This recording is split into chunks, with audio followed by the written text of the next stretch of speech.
kids are also dying of heart attacks at an increasing rate. CBS covered that.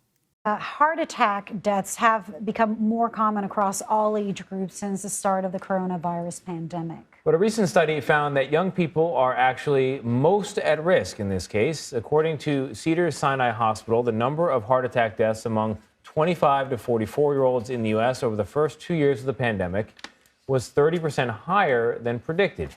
Dr. Celine Gounder is here on set with us to talk more about it. She's editor-at-large for public health at Kaiser Health News, and she is also an infectious disease specialist and epidemiologist and a CBS News medical contributor. Dr. Gounder, thank you for being here. What stood out to you in this study?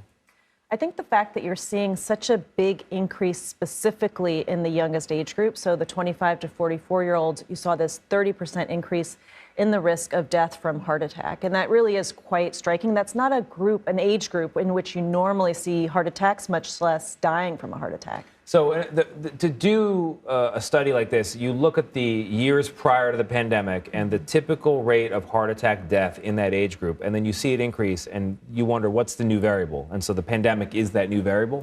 That's right. So these researchers looked at 10 years of data across the U.S., all the death certificates that get filed with the CDC, that data. And so what they saw is prior to the pandemic, heart attack deaths were actually dropping. And then that trend reverses, and you see those deaths go up, especially among that youngest age group during the pandemic. And do we know why why younger people might be more at risk, or? We don't know for sure. And in fact, these death certificates are probably not even capturing the fact that they might have had COVID. They're really just saying, did you die from a heart attack or not? What we do know, however, is that younger people were less likely to protect themselves against COVID than older people, less likely to mask, less likely to take other mitigation measures.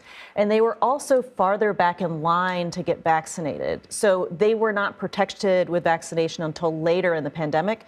Those might have been a factor here.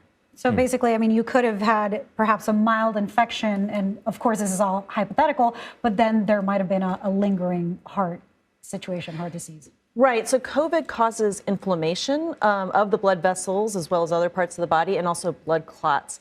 And what we think is that a COVID infection may have actually accelerated the process of developing heart disease, what we call coronary artery disease, and so therefore accelerated when somebody might have had a heart attack and died from a heart attack. You know, but COVID also changes how much you can get out to an exercise class, how often you see friends, maybe your level of activity overall, your stress, whether you see your doctor. I mean, how are they ruling out or accounting for these other lifestyle changes?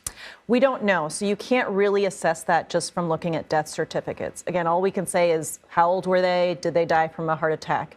But, you know, some of the factors you're mentioning could certainly have played a role. We also know healthcare facilities were really overwhelmed during the pandemic. So was it that somebody had a heart attack and then was less likely to survive because the healthcare facility was overwhelmed? Couldn't get there on time. Well, thank you so much. Something new to go and see your doctor and check yourself about. Thank you. Thank you. What can I tell you? I don't know. Did we inject a whole bunch of young people with all sorts of weird stuff and we didn't know what was going on?